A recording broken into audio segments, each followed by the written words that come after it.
he runs a very popular Instagram account. He talks about pop culture. Congratulations. Oh, wow. He's That's been cool a for big you. fan of the show Yeah. since season 1, so he's going to do some interview questions, and then this will live on his Instagram to promote the show. Oh, we love that. Some Cool. quick little fun times. I know your Dan, guys' show is so good. If you could just first slate your name and then what this is for. Okay, for sure.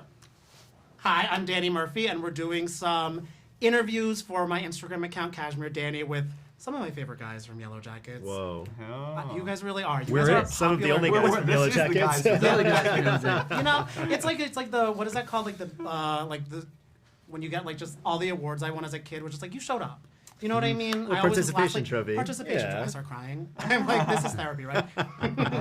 Well, actually, I do want to do a little therapy moment at the beginning because, Let's go. Warren, I feel we all owe you an apology Yeah. because I Well, it's really. about time. It's about time. Like Lizzo walks in, I'm like, wait, what's happening? Because I really thought your character Jeff was not a good husband, was not a good man. I was ready to like fly in and like rip him apart. Yeah, But I've we gotten weren't. that Yeah. before. With many characters. Yeah, what is that about your face? I don't know. We'll get into that later. But I want to know, do you... You know, What's it Henry about your Winkler face walked up that's to me at the Emmys. Blackmail people. What? He knew like 3 things I'd been. He's like, there's this guy, and he rattled off a bunch of stuff. He's like, every time I see him, I just want to punch him right in the face. I was half expecting him to have a story about Henry. You know what? Winkler punching me in the If face. Henry Winkler says that about I you, mean, that's amazing. That's a claim to fame, God bless. But do you feel vindicated now going into season 2 that you're like, guys, I'm not that bad? Yeah, I think I like Jeff. I think he's a good guy to have on your team. Or he's revealed himself to be as such. Yes. Maybe not leading, the team, You need a blackmailer. but he's loyal. He's almost all heart in a way. He sees what's in front of him, not much else. But yeah, it's fun to know what's coming, but you just still have to. All I had to do was still be Jeff, and the storytelling took care of perception. I love that. And because you say he just kind of knows what's happening in his life and has a good heart and everything like that. I don't know if season 2 involves a date night moment with him and Shauna, but if so, what would be like the ideal date night you think they deserve/need while dealing with the With insanity all of it all? this, Yes. I think he thinks the ideal date night would be taking her out to Manhattan. Maybe doing that boat, the booze cruise or something like that. Yeah. That would be an ideal date for Jeff. Okay. He buys the wrong dresses for her. He probably picked the wrong date. So And I mean, it's a step up from the Staten Island Fire that's free. He's like, no, we can see the Statue of Liberty without a prize. It's heaven. So I'm glad you have some good taste with that. And now over to you, Steve. Yeah. Because I feel, I don't know if you guys know this, but Melanie on your cast is kind of like the queen of gay Twitter. Do we I know? have noticed. Yes. She is giving mother. in that Yes, sense. she is. She's always giving mother. yeah, she's universal in that. And I feel your character, Ben, could kind of be like the prince. Oh, hey. The prince of gay Twitter. I feel like there's Okay. something there. I'm into that. And I think a lot of that comes into how like beautifully you portray the complexities of him and what he's dealing with kind of internally on top of externally. Yeah. And like I'm just kind of wondering like what can we expect from him personally in season 2? Yeah, I mean, I think you get into. Thank you for saying that, by the way. That's so kind and just wonderful to hear because I think I had a certain amount of trepidation going into the season about kind of knowing what the broader arc of Ben's character was, but honestly wanting to do, I guess, just wanting to do it justice in a way where you kind of. You answer some of the questions that we had from season 1. You fill in a little bit of the backstory about what he was going through and why he makes some of the decisions that he makes. And I think that you start to get into a lot of his internal psyche this season, and you start to see, he's always been this person who is hiding, this person who is kind of putting on, an act through his entire life. And this is really the first time he's been in a situation where that all gets thrown out the window. He doesn't have that option anymore. This is something that is incredibly raw and revealing about who he is as a person, and he's never had to deal with that either. He's learned, I think, from a very young age that this is just how you survive life. You put on this mask and you kind of go about your business and you put on this persona, and now all of a sudden that's being involuntarily ripped away from him, and you kind of get this feeling of like, he doesn't really know how to deal with it. He doesn't really know what to do and kind of how to move forward, and that's, as an audience, a really interesting thing to watch somebody go through. Yeah, it's like heartbreakingly beautiful that this is probably what is forcing him to come more to terms with everything that is happening inside of his life. Yeah. And in a hard situation, because not only is your character Ben stranded in the middle of nowhere, but with a bunch of teenagers and high schoolers, which like does feel like a special layer of hell. Yeah, I'd say so. Yeah. And I was when I was thinking about it, it does sort of feel like in a haunted way, like you're stuck in TikTok, because I kind of think of TikTok just as a bunch of kids shouting, screaming, going through all their feelings in a place you can't escape. So like, does it feel like TikTok? Wow. And are you familiar with TikTok? Do you have any favorite trends? 'Cause I know do you're not a big social media guy. Yeah, I do. TikTok, I do not have at all. I at least like have an account on the other ones. No, not a big social media guy, but I know nothing about what is trending on TikTok, and I don't mind that. You know, although I am Why aren't entertained. you into social media? Well, I mean, you know, it just seems exhausting, quite honestly. Like, Okay, just, I don't know. I see people spend so much time on it, and I don't know. It's one of those things. You want me to go on a diatribe here? Probably not.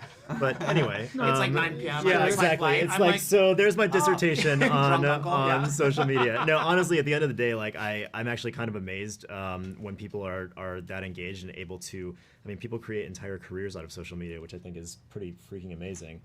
It's just never been something that really appeals to me, honestly. It's not something that I particularly enjoy, and it needs to be authentic. You know, the people that pop on social media are the ones that really actually are able to engage with it, and they have a good time doing it. So I kind of leave it to those people to hold up my end of the deal as Your well. eyesight must be so All much right, you're better cleared. than ours. I was like, he was live the entire time you were doing that on TikTok. Yeah. Yeah, I've been live the whole time.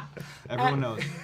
And because it is all about, or a lot of it is like high school, and I feel like everyone is like, oh, high school is rough. I mean, Yellowjackets takes it to a whole new level. What were you like in high school? Like, what was your energy? What kind of kid would you be? I was the I have a very specific answer for this. I was the well-known but not popular kid. Like, everybody knew who I was because I was one of those, like, kind of almost slightly nerdy, like, very outgoing, but like I did all the dorky activities. I did drama, and I did speech and debate, and I played tennis, and like all the nerdy stuff. You know, I wasn't like the cool football player, the baseball player, basketball, and so everybody knew who I was, but I certainly was not popular, I would say. Okay. All right. Yeah. So no Wicked singing popular for you. No, Or maybe unfortunately. on like the theater there. I Yeah. mean, if I could sing, yeah, Okay. that would probably make a difference. That would have made me cooler, I think, in high school if I could sing, right? Yeah, High school Danny kids, high school Zuko, kids dig yeah. that. Tap dance. Yeah, yeah, exactly. Okay. No, I heard kids are really popular in high school that tap dance. I'm like, Yeah, it's their jam. Well, speaking of secret talents, I learned a secret about you that's not really a secret because it's the first thing that comes up when I Google you. So the opposite of That a is a secret. secret. Opposite of the secret. opposite. Yeah. But you're a competitive figure skater? I was. No yeah. shit. What, For like, many years. that's very cool, A. And B, how does that help? Like, did that training help you get into acting? Like, do you take anything you learned or, like, studied so much from that skill and bring it into this skill set? Yeah, I think everything. Well, number one, I think what skating gave me was discipline in the sense of like I had dedication from a very young age at something. So once I knew I wanted to act, it was so easy to transfer. Like I was doing 6 hours a day, 6 days a week in a skating rink. It was very easy to be like, oh, okay, so I'm gonna go to acting class. I'm gonna make sure that I'm prepared for my job and I don't mind being on set for long hours. But I think the biggest benefit it had was at the age of like 15, I was skating in front of 4,000, 5,000 people, and you're falling and you're making mistakes and you're trying to do the best you can. So I think nerves kind of changed how I felt going into audition rooms, how I feel on set in general. And then I loved performing, so I think that that all transferred over and made theater easier, which then made on film and TV easier. So yeah, but it was a big part of my life. I did it for 16 years. I love that. And when you fell, I do have to let you know, I did imagine the Flashdance scene with Gloria playing the skating. No, I wasn't in high school. I was like watching Flashdance. Yeah. But I love that really kind of still like those skills like carry you through like into like the next phases of your life and everything like that. And going into the next season of your life, which is season 2 of Yellowjackets, is there a moment particularly while filming or a story arc, without giving too much away, that you feel really pushed you as a performer?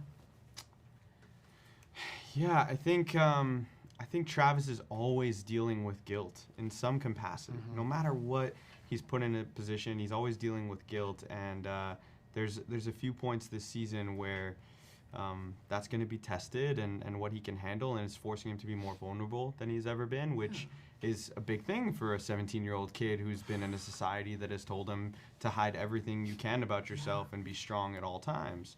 And so I think, Natalie became that beacon for him at the end of season 1, where he could finally feel a little bit vulnerable around somebody. And I think now, he's dealing with the guilt of feeling like, one that we don't talk about a lot is the guilt of Jackie.